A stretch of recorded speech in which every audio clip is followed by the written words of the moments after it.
Bernard Montiel proche des Alain Delon, « Je n'ai tué personne ». L'acteur lui en a fait voir. 16 mois après la disparition d'Alain Delon, Bernard Montiel revient sur leur amitié dans les colonnes de Closer. L'heure est à la confidence pour Bernard Montiel. Dans une interview accordée au magazine Closer, dont le dernier numéro sera disponible ce vendredi 12 décembre, l'animateur a accepté de revenir sur certaines périodes charnières de sa vie. Il a notamment évoqué son enfance marquée par l'absence de son père, mais aussi la perte difficile de son premier animal de compagnie, ou encore son amitié avec l'acteur Alain Delon.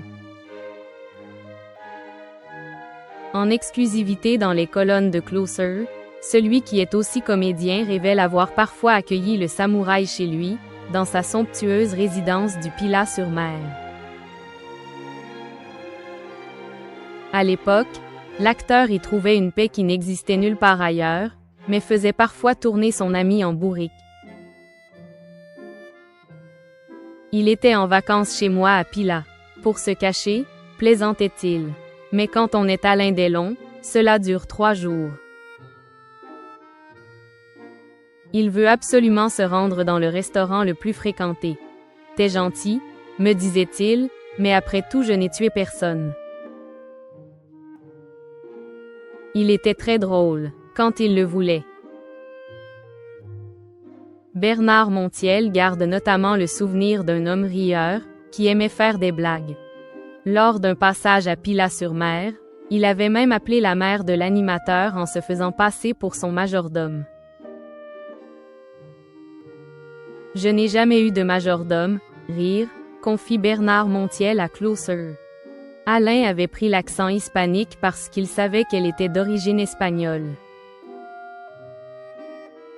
Ils ont rigolé pendant une demi-heure. Et moi qui attendais à côté. Il était très drôle, quand il le voulait. Quand il voulait, oui, parce qu'Alain Delon avait aussi un côté sombre.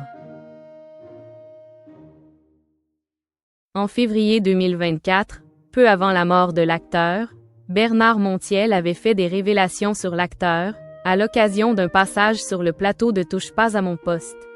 Sur C8. Le côté plus sombre d'Alain Delon. Ce dont on a peur, c'est qu'il se suicide. C'est horrible à dire, mais cela dit, c'est quelque chose qui le hante depuis toujours. La mort l'a toujours hanté, et notamment et le suicide, avait-il confié. Il avait alors raconté avoir déjà vu l'acteur ouvrir un tiroir de son bureau et en sortir un flingue.